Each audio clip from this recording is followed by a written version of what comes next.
I'm just gonna tell you a bit about Facebook marketing.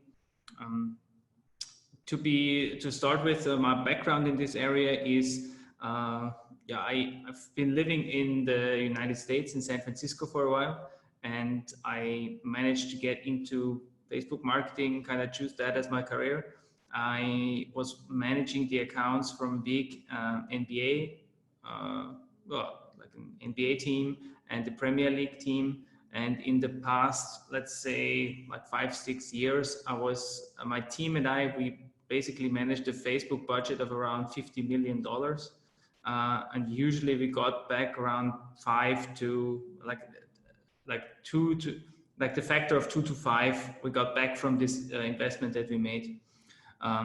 So I am originally from Vienna, and I moved to Dubai about 3 years ago. So I'm living here now, and I want to tell you a bit about what's going on in Facebook marketing, what kind of what you can do in the year 2020. I mean, obviously the situation that we currently have with this virus is changing a lot in business in general, and especially also in Facebook marketing. So I'm just going to give you a brief intro into what we're seeing right now, and you can ask questions and respond to it if you feel like it.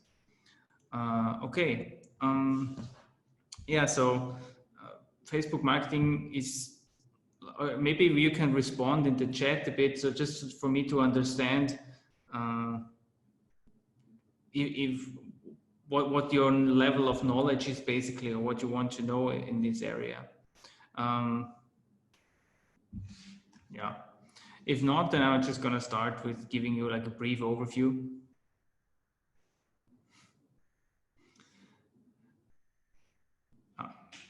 So basically, one second.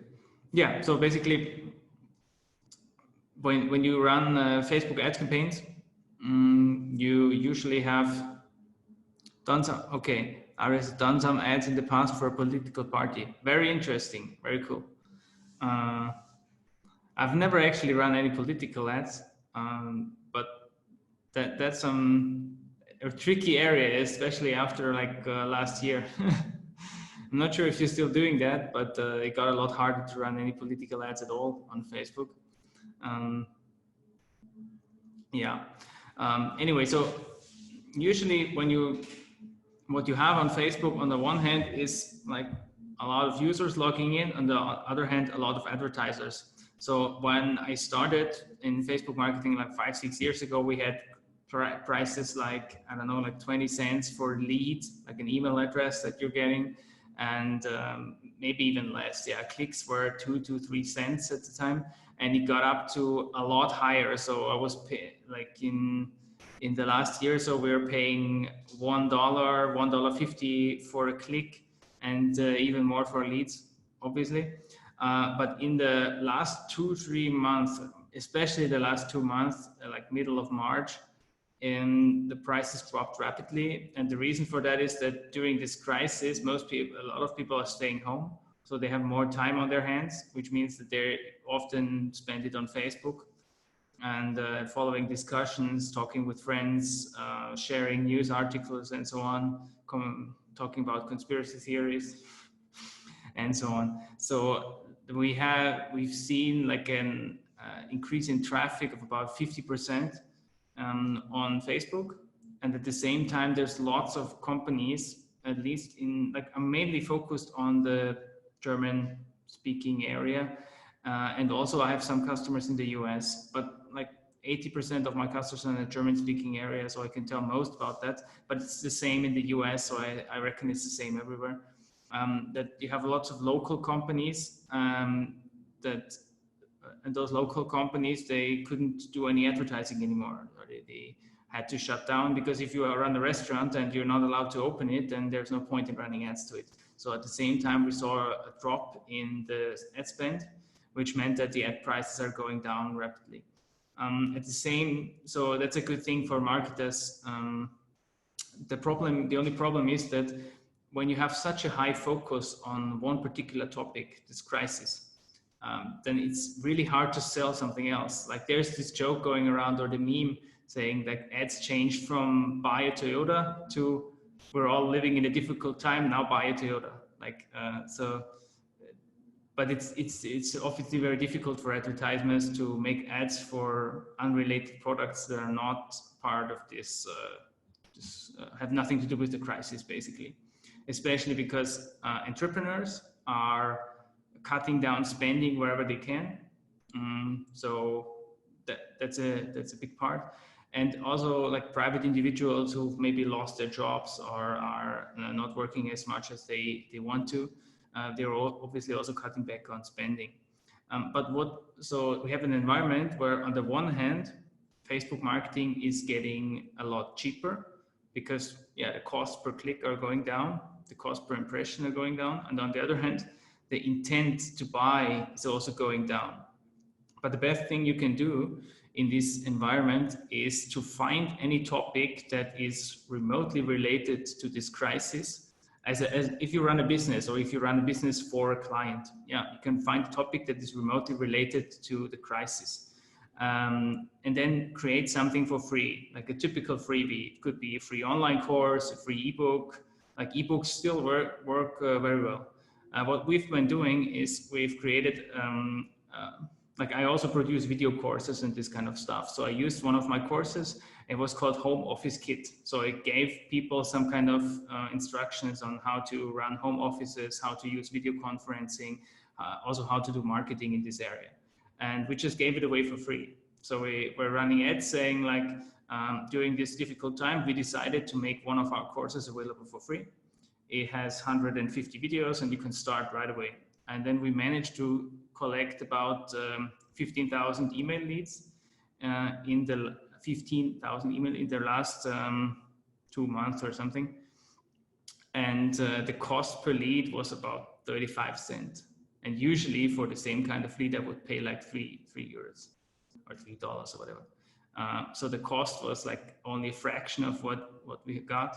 And obviously, like anyone who's running ad campaigns or who's done email marketing knows that leads are extremely valuable, especially if you can get the same quality leads at a much lower price. So my advice for anyone running Facebook ads campaigns right now, or for managing campaigns for clients, would be to sit down with your client or your marketing team or your creative team, whatever, and think of what you could offer your customers that help in this kind of crisis in terms of digital content or anything. It can also be vouchers. We've done the same thing for an online shop that was giving away vouchers for minus 10% on all purchases. But you have to enter your email address, you get a voucher, a coupon, or whatever you want to call it. So we're just running those campaigns and having like some creatively written ad copy that relates to the current environment and says, we've decided to help our customers. We've decided to come forward with this offer. So now enter your email address and you'll get the free voucher, you get the free ebook, you'll get whatever. And you can run this at a relatively low cost. You have to invest a bit, but you'll certainly get the benefits later. So it sounds rather simple, but I still believe that running ad campaigns to landing pages that offer free ebooks work best, because it's kind of like this instinct in us that whenever we see something that's interesting to us, we just wanna collect it. We wanna have it. We wanna store it. And that's, so if you're running for instance, running ads for a free webinar, running ads for free course, whatever, is not as effective as a good old ebook. And a lot of people say, that's like what was popular 5 years ago, but it still works if you have the right targeting and the right customer and the right message. So it's still giving you the cheapest leads. And in my point, also a very good way to do that in practice, if you run the campaign, you get the free lead or the cheap lead, and directly afterwards you make some kind of offer. You should always have some kind of upsell or tripwire or whatever you want to call it, offer directly afterwards. You can also ask people to join a webinar, and then you can present your products in this webinar. Okay, Ariel has a question. I need to advertise Bitcoin courses and YouTube banned its citing cryptocurrency ban. Do you happen to know or suggest a workaround for such bans? Yes, actually, we have been running campaigns successfully on Facebook to advertise crypto. The problem is you can't just do it directly. It won't work. Like, you have to be a huge broker and player. I've seen like eToro, you know eToro, running campaigns for Bitcoin. They can do that, but normal people can't. So what I would advise is you have to find some kind of ebook or free course that you offer to people who are in the same target group, but you don't mention Bitcoin. We've produced an ebook that's called Day Trader in 7 days. It's just a book. It has like, I don't know, 25 pages, called Day Trader in 7 days, and teaches people how to become a day trader. And so there's nothing in the ad about Bitcoin, but when people have signed up, they end up on a thank you page, and on this page you can basically write whatever you want. So then you can say, we have this special offer now because Bitcoin is trending, and now you can join this webinar and learn in 30 minutes how it works. And then you can sell a course on Bitcoin or whatever. Yeah, so that's how I would do it, and that keeps working. Yeah.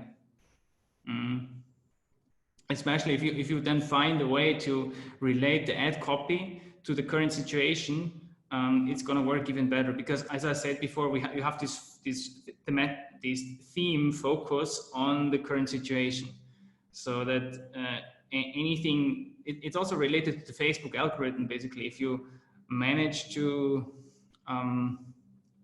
basically if you manage to find something that's related to the crisis, but obviously you can't use the word Corona in your ad, you get instantly banned.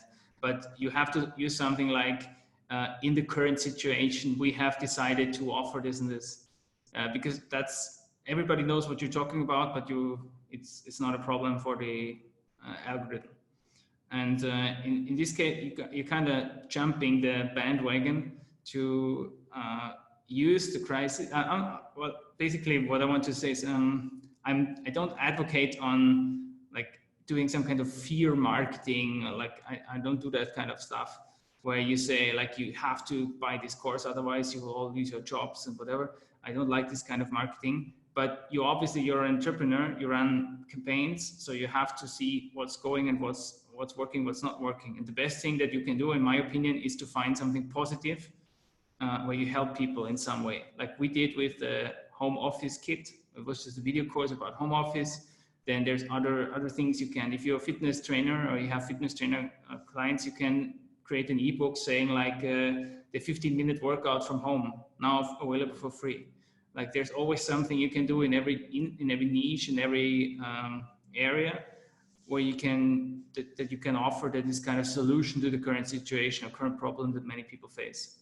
So in this case, when you offer Bitcoin, you can go for the niche like trading. You can basically, you could try to run something like 77 things or 17 things or whatever number of things you can do from home when you're bored.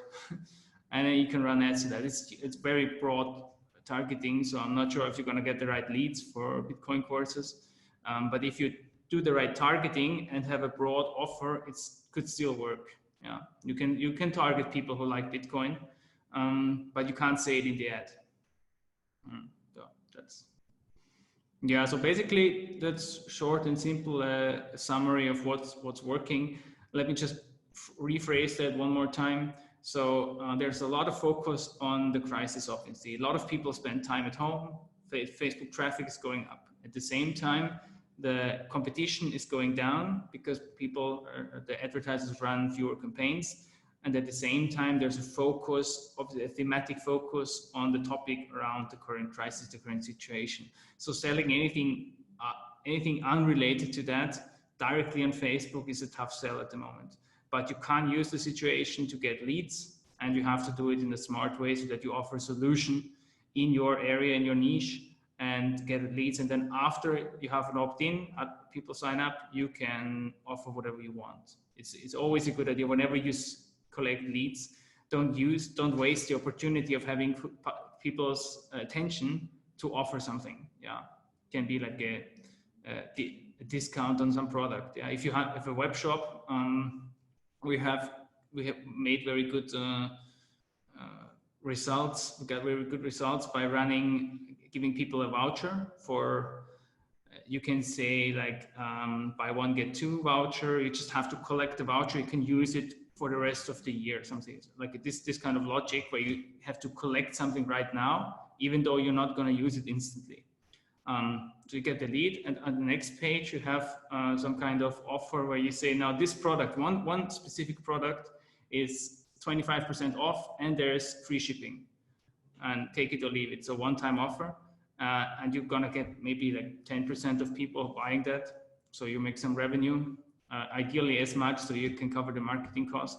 But even if you're running into a bit of a loss, you can afford that, you can still get a lot of valuable leads, because for every sale you make, you get 10 leads who are interested in the same topic and who also have some kind of purchasing intent because they just downloaded the voucher.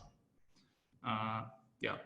So basically that's the summary. Do you have any other questions about Facebook marketing? I can also give you some feedback a bit. If you say, I want to sell this kind of product, how would you do it? I can give you some feedback if you want.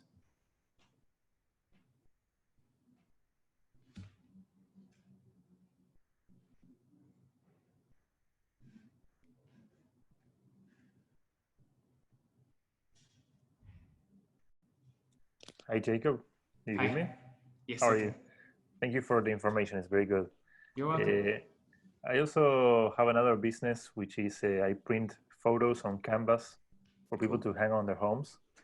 In Google, it's very easy to put keywords, but I thought that in Facebook, since I have to target for interest of people, it's more difficult to know what's the target audience for selling photography, right? For selling printing service. Yes. Do you have any ideas how I can? I think it's very difficult. I mean, yeah. Well, you have the problem if you this like if you think about it in a theoretical perspective, you have this triangle or pyramid of traffic. So first you have the top percentage is people who know your service and search for you. The second part is people who search for your genetic service, or not yours, but for the service or for a problem related to it. And the third and biggest chunk of people is who don't even know they have the problem. And with Google, you can get the first two very easily. Yeah, that's directly. They search for something, you offer the solution. But with Facebook, it's hard, yeah, because you don't know how to target people who are interested in this kind of service. So what you can do, I mean, I've had we've run some campaigns for someone. They were selling shampoo online, like for women shampoo, and they have some special formula or whatever. But how do you target that? Like everybody is potentially a customer, or every woman in this case. So what we did is we were just targeting every woman in all of Germany. It was a German product. And we were trying to make the conversion as easy and as easy as possible, because what you can is like not sell the product directly, but maybe just try to get the lead, try to give a voucher, because something that costs you maybe $2-3 for each conversion, because then you can run at the budget that you get 10-15 per day, or maybe less, maybe more, but you get more conversions, and you can just have a huge target audience and let the Facebook algorithm do its work. It worked very well. We eventually got sales of it was a free tester. You could enter your whole like first name, last name, email, all the things, even to the address, and you were paying just, I think, $1.99 or €1.99 was German market, to get a free tester sent to your home. And that we get lots of conversions. And so you're always using like a conversion tracking mechanism. Yes. Right. And you have to keep it low cost, because you usually can't afford to pay like $50 for each conversion if you want to have a lot of them. Yeah, we have you would have to need a huge marketing budget. But in this case, we had the price was €1.99 and conversion costed €3 or something. So we were making a loss, but we're getting a lot of customers. and the algorithm was available, like was managed after a while to find the right kind of customers in all of Germany. We didn't use any targeting, like we target every woman in all of Germany, and it was still working very well. So that's Awesome. what something I would advise you to do in this case. Thank you, Jacob. You're welcome. Okay, there's another question. Warren says, thanks, Jacob. Good question. How useful would you and when should we use Facebook Pixel? Yeah, you should basically always use that. I mean, you get a Facebook Pixel and you put it on the website and you put it on each page, and then you can. So that gives you a remarketing audience, so you can remarket to these people. I think you know that. But what the other thing is use the Pixel for is conversion tracking, and that's something. Like if you run a campaign that sends just traffic to your landing page compared to a campaign that is conversion tracking, does conversion tracking for leads or for sales, I usually have like a 40% difference in performance. So 40%, it's almost half of it. So never just run traffic on your landing page. Always run it always use a conversion campaign. Unless there's a specific reason, like if you have like a very small target audience in a local region, you can run, the conversion algorithms doesn't have enough data to really work. So you would run traffic or even like video views as a goal. But usually if you collect leads, if you run sales for a web shop, you always use conversion tracking campaigns. Yeah, you're welcome.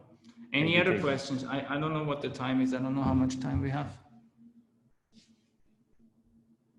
Oh, it's like 5 minutes or so. So if you have any more questions about Facebook marketing, just let me know.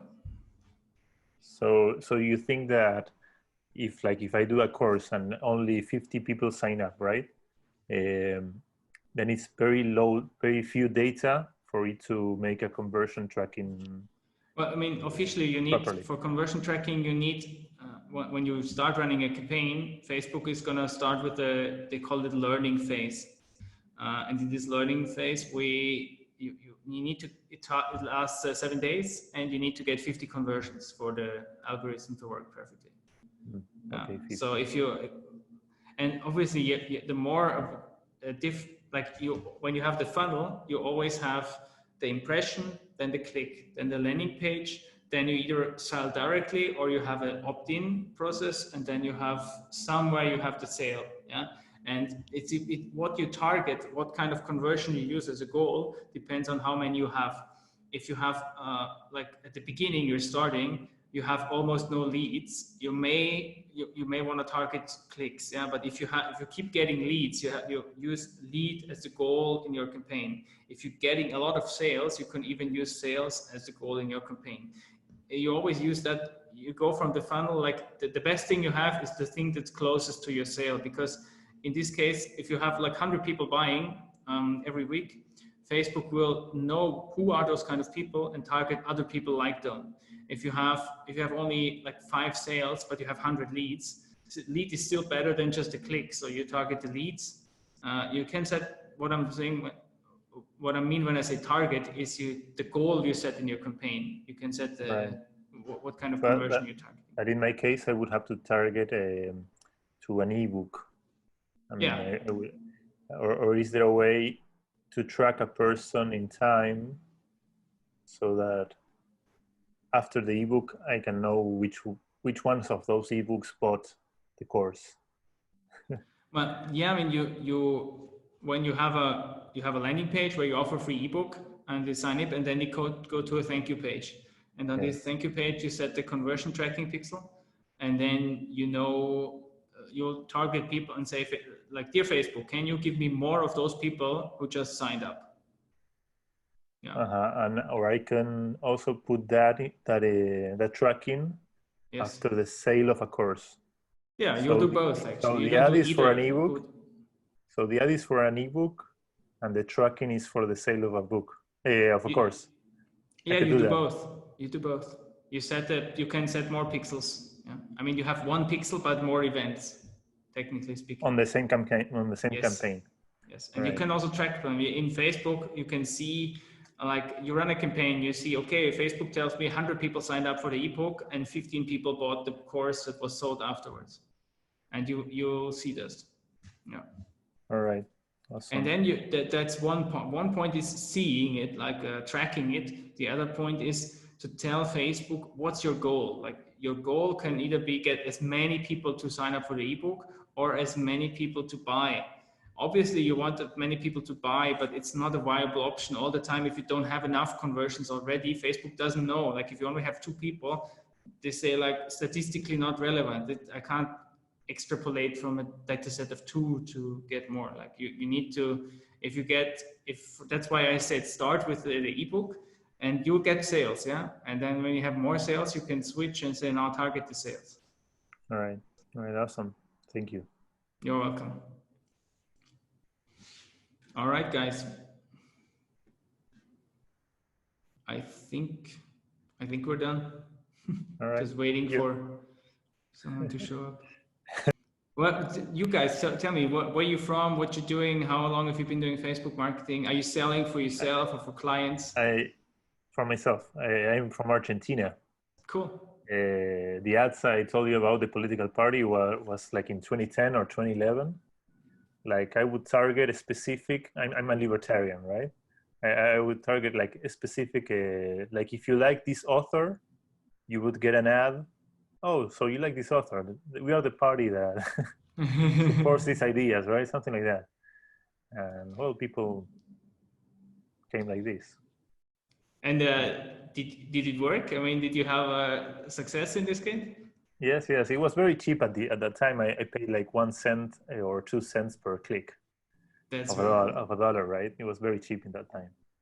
But you instinctively chose the right strategy because like you don't win an election by targeting, like by convincing the other side, but by like mobilizing your own supporters. So if you target people who are already interested in that and giving showing like it's a simple truth actually. The more ads they see, the more often you like repeat the message, the more likely are they to finally go and do whatever you want them to. In some cases buy a book, in other cases like go vote for a party. Yeah.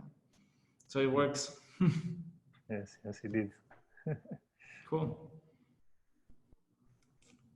How about you? What you just work doing ads for other people? I used to do that as a kind of agency. Like right now, I mostly sell video courses, and I also have some software that my team and I developed.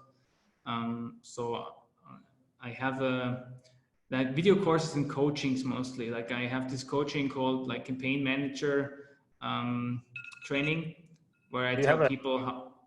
Do you have a contact information for you? Yeah, I can. You can just go to like you see my screen, jakobhager.com. It's Jakob spelled with a K, Hager HAGER.com. But it's all in German right now. But obviously I speak English, so you can just write me if you want to know something. All right, with the power of Google Chrome Translate, it shouldn't really be a problem.